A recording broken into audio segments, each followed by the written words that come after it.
Menurut Piaget, pemikiran anak-anak terus berkembang menurut tahap-tahap yang juga terus bertambah kompleks begitu. Setiap individu ini juga akan melewati serangkaian perubahan kualitatif yang bersifat invarian atau stabil dan selalu tetap, tidak melompat ataupun mundur. Perubahan kualitatif ini terjadi karena adanya tekanan biologis untuk menyesuaikan diri dengan lingkungan disertai dengan pengorganisasian struktur berpikir.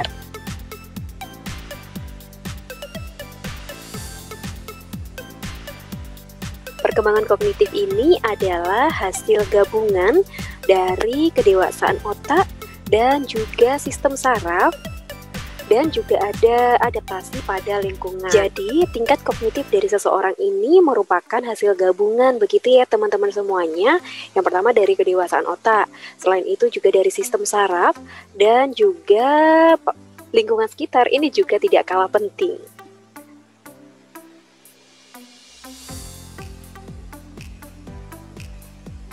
Menurut Piaget di dalam bukunya Santrop di tahun 2017,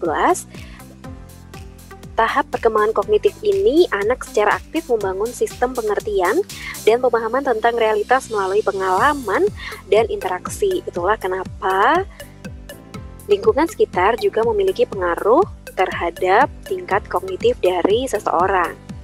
Anak secara aktif membangun pengetahuan dengan terus-menerus mengasimilasikan dan mengakomodasikan informasi-informasi yang baru. Pengalaman fisik dan juga manipulasi lingkungan memiliki peran penting agar terjadi perubahan perkembangan. Dan juga interaksi sosial dengan teman sebaya seperti perdebatan, diskusi, begitu ya. Ini juga dapat membantu memperjelas pemikiran dan membuatnya semakin logis. Nah, jadi teman-teman, ketika ada seseorang yang berdebat atau berdiskusi begitu ya, itu jangan langsung dimaknai sebagai sesuatu yang negatif ya. Tetapi ini ada sisi positifnya teman-teman semuanya. Apa sisi positifnya? Ini tadi bisa membuat seseorang semakin logis, bisa juga membantu memperjelas pemikiran-pemikiran, sehingga tingkat kognitif dari seseorang ini bisa sedikit demi sedikit meningkat begitu.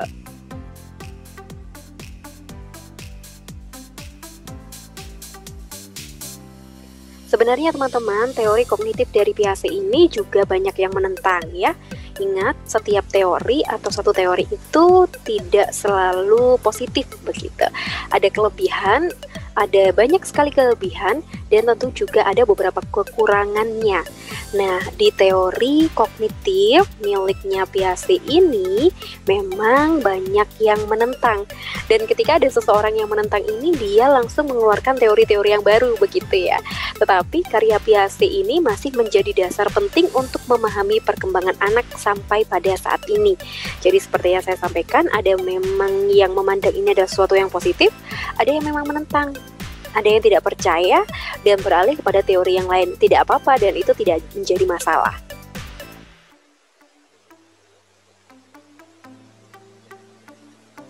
Teman-teman semuanya, tahap perkembangan kognitif menurut Piaget ini ada 4 tahap ya. Dimulai dari sensori motor di usia 0 sampai 2 tahun, lalu lanjut ke tahap praoperasional di usia 2 sampai 7 tahun, dan usia 7 sampai 11 tahun ini dinamakan sebagai operasional konkret. Di usia 11 tahun ke atas, ada yang mengatakan 11 sampai 15 tahun, ada yang mengatakan lebih dari 11 tahun. Jadi bisa sampai saat ini ya, usia teman-teman semuanya ini masuk ke dalam tahap operasional formal.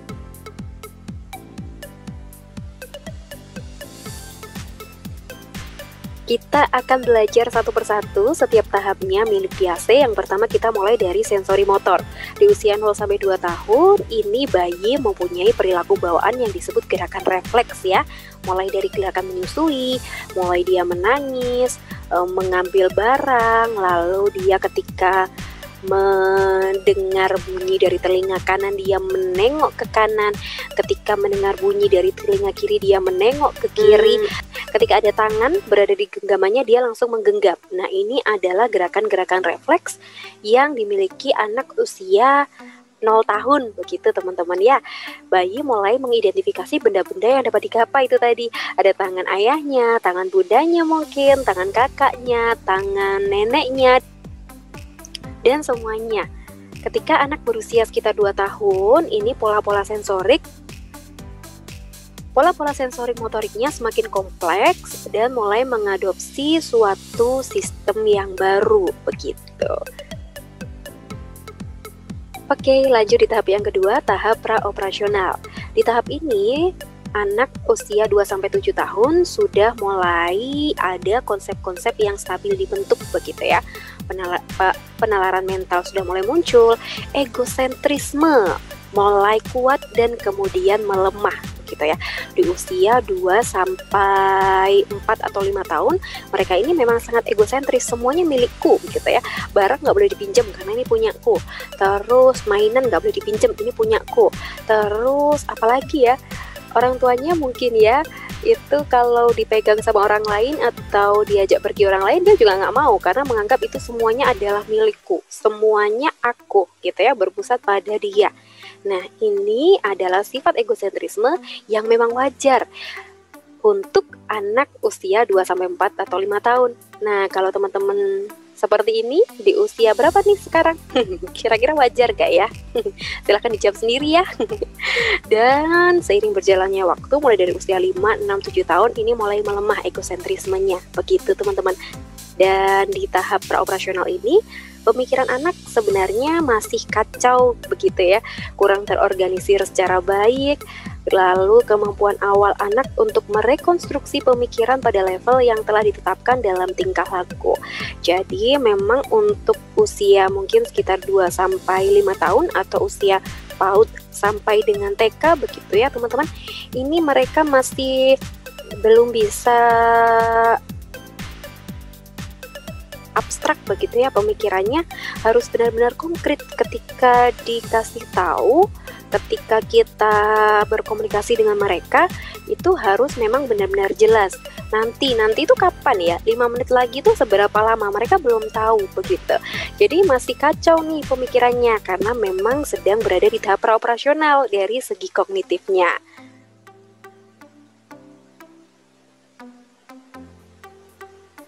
Ini ya teman-teman ciri atau karakteristik untuk masa praoperasional atau usia 2-7 tahun. Kita lihat dari menggambar ya. Dari menggambar ini kalau kita lihat, kalau teman-teman perhatikan, ciri atau karakteristiknya adalah anak dapat menggambar realistis tetapi tidak proporsional. Jadi mungkin usia-usia masih 3 atau 4 atau 5 tahun, mereka ini sudah bisa menggambar lingkaran, sudah bisa membuat garis, sudah bisa menggambar segitiga, bentuk-bentuk begitu ya. Tetapi memang ukurannya tidak proporsional, mungkin meletot-meletot gitu atau ada besar sebelah, jadi itu adalah sesuatu hal yang wajar. Nah, di usia 2-7 tahun ini teman-teman, mereka juga melakukan imitasi tidak langsung, membuat imitasi yang secara tidak langsung dari benda begitu ya. Contohnya, anak bermain pasar-pasaran secara sendirian meskipun dia sedang bersama teman yang lain begitu. Jadi ini yang dikatakan imitasi tak langsung. Lalu permainan simbolis seperti Lego begini ya, seperti yang ada di gambar ini. Permainan Lego ini adalah salah satu permainan simbolis yang memang sangat cocok untuk anak usia 2-7 tahun, bahkan lebih juga bisa dimainkan. Karena ini juga sebagai salah satu stimulus untuk perkembangan kognitif dari anak. Lalu yang berikutnya adalah geometri, mengetahui bentuk-bentuk dasar geometri. Apa itu bentuk-bentuk dasar geometri? Lingkaran, begitu ya, persegi, persegi panjang, segitiga, sama seperti ini, begitu. Jadi dari permainan apa ya ini ya, balok, begitu ya teman-teman, balok kayu. Anak mulai usia 2-3 tahun sudah bisa diajarkan untuk mengetahui bentuk-bentuk dasar geometris. Lalu keterpusatan, anak memberikan perhatian hanya pada satu aspek situasi saja. Jadi ketika menonton, makanya anak itu fokus pada satu situasi. Susah banget untuk diajak komunikasi ya, dipanggil mungkin nggak nengok atau nggak nyauri begitu. Ya karena memang mereka perhatiannya hanya pada satu aspek situasi saja. Mereka belum bisa multitasking begitu ya.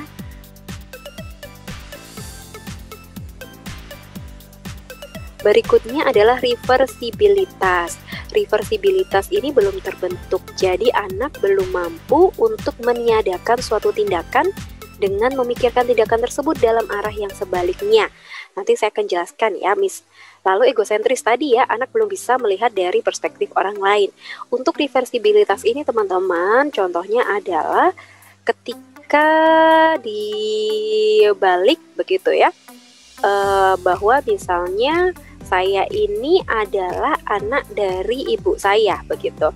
Nah maka untuk egosentrisnya anak itu pasti akan bilang enggak, ini anakku begitu, saya ini anaknya anak saya. Gimana ya jadinya? Gitu ya. Jadi itu yang dikatakan egosentris juga. Jadi ketika bilang, "Dek, ibumu ini anakku loh." Misalnya neneknya bilang kayak gitu ya. "Enggak, ibu ini anakku." Gitu. Nah, itu yang dikatakan egosentris. Dan juga reversibilitas begitu teman-teman. Jadi mereka belum bisa memikirkan tindakan arah sebaliknya. Kan ini dibalik ya, bahwa ibunya dia ini anaknya neneknya. Gimana sih? Bingung ya. Ya, jadi usia 2-7 tahun ini adalah yang wajar teman-teman, reversibilitas yang seperti ini. Jadi ketika dibalik, misalnya ini saya berikan contoh dalam bentuk gambar. Nah, mungkin teman-teman di internet sangat banyak gambar ini beredar begitu ya. Jadi ketika anak usia 2-7 tahun, ada yang macam-macam ya, tergantung perkembangan kognitif. Ada yang lulus ini di usia 6 tahun, 7 tahun, hampir 8 tahun mungkin. Ada yang di usia 3-4 tahun mereka sudah lulus ini, begitu. Ini misalnya mereka diberikan 2 gelas dengan isi air yang sama. Gelasnya pun juga sama ya teman-teman. Lalu suatu ketika orang tua memindahkan salah satu air yang ada di dalam gelas, dipindah ke cangkir atau tempat yang lain yang bentuknya pun juga berbeda. Mungkin bisa lebih tinggi, kalau di sini dicontohkannya lebih tinggi begitu ya. Nah, setelah itu anak disuruh milih lagi nih, kira-kira kedua air ini ukurannya sama atau berbeda. Anak usia 2-7 tahun pasti dia akan melihatnya ini ukuran airnya berbeda. Dan kalau dia disuruh memilih begitu ya, dia pasti akan memilih yang ini karena menurut dia ini adalah yang lebih banyak. Sama nih ketika lebaran ya. Ketika lebaran, kalau anak kecil-kecil diberikan uang 50.000 satu lembar dengan 2.000-an 5 lembar. Mereka lebih milih yang mana teman-teman?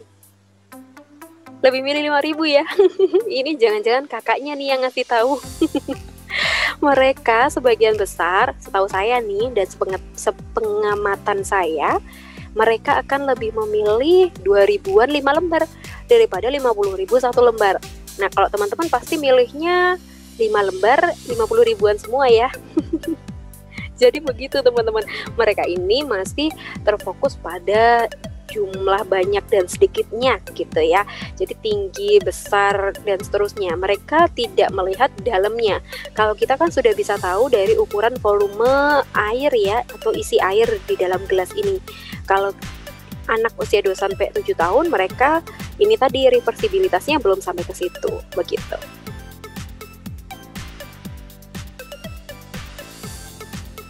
Lalu di tahap berikutnya, usia 7-11 tahun atau di tingkat SD ya teman-teman semuanya, ini ada operasional konkret.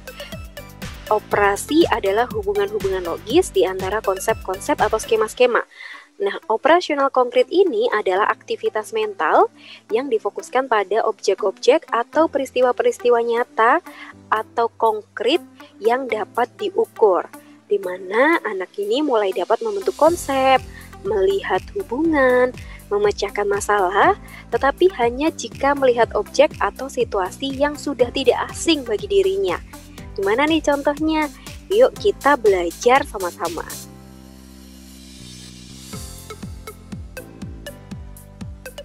Ini ya teman-teman, ciri atau karakteristik dari tahapan operasional konkret di usia 7 sampai dengan 11 tahun. Mulai dari pengurutan, kemampuan untuk mengurutkan objek menurut ukuran, bentuk, atau ciri-cirinya. Begitu ya, jadi mulai dari yang kecil, besar, lebih besar lagi, dan paling besar. Mereka sudah lebih paham. Dari klasifikasi. Kemampuan untuk memberi nama dan mengidentifikasi serangkaian benda menurut tampilannya, ukurannya, atau karakteristik lain. Bisa dari warna, begitu ya. Bisa dari bentuk, besar, kecil, pengurutan ini tadi. Begitu teman-teman.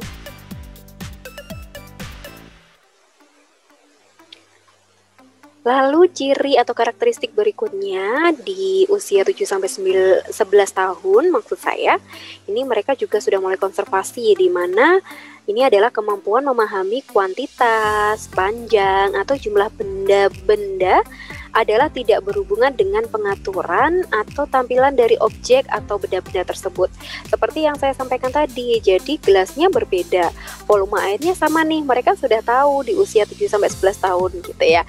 Uangnya jumlahnya berbeda, ada 50.000 satu lembar, lalu 2.000-an 5 lembar. Mereka ini sudah paham bahwa nilai mata uangnya itu lebih banyak 50.000 tadi ya, walaupun itu satu lembar, itu jauh lebih banyak daripada 2.005 lembar gitu ya. Mereka sudah tahu ini. Reversibility, ini kemampuan anak mulai memahami bahwa jumlah atau benda-benda dapat diubah, kemudian kembali ke keadaan awal. Jadi sama seperti tadi ya, ketika neneknya bilang, "Adek, ibumu ini adalah anakku," atau "ayahmu ini adalah anakku," begitu ya. Jadi mereka di usia 7-11 tahun ini sudah paham gitu teman-teman. Kalau ada yang sebelum ini sudah paham, itu juga tidak menjadi masalah. Tapi kalau di usia 11 tahun mereka belum paham, ini yang harus terus diberikan stimulus sehingga dia tidak tertinggal dari segi kognitif begitu. Contohnya nih, kalau dari segi matematika ya, 4 ditambah 4 sama dengan 8. 8 diambil berapa supaya bisa jadi 4 begitu. Mereka sudah tahu hal seperti ini begitu ya kalau untuk matematika. Dan begitu juga untuk pengalaman-pengalaman yang lain seperti tadi ya, kalau dibolak-balik itu mereka sudah paham. Kamu ini anaknya siapa? Ibumu ini anaknya siapa? Gitu ya. Ibumu punya anak siapa? Dan kamu ini anak dari ibu siapa? Misalnya begitu. Jadi itu mereka sudah paham. Semoga teman-teman juga paham ya apa yang saya sampaikan.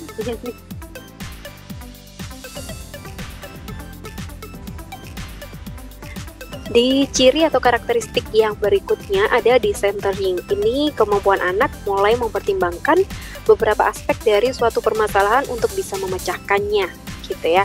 Jadi kalau ini saya gambarkan bahwa ada gambar yang sebelumnya mereka sudah mampu untuk mempertimbangkan bahwa oh iya ya, ini kayaknya sama atau beda ya, ini kenapa ya kok bisa beda ya, dan seterusnya. Ada juga karakteristik yang berikutnya adalah penghilangan sifat egosentrisme. Jadi usia 7-11 tahun ini sudah mulai tidak egosentris, tidak egois begitu ya. Orang lain dapat mempunyai persepsi yang berbeda dari mereka. Mereka sudah mulai tahu begitu ya, bahwa ya memang terkadang kita tidak sependapat dengan orang lain, atau sebaliknya orang lain tidak sependapat dengan kita, atau orang lain punya persepsi yang berbeda dari kita.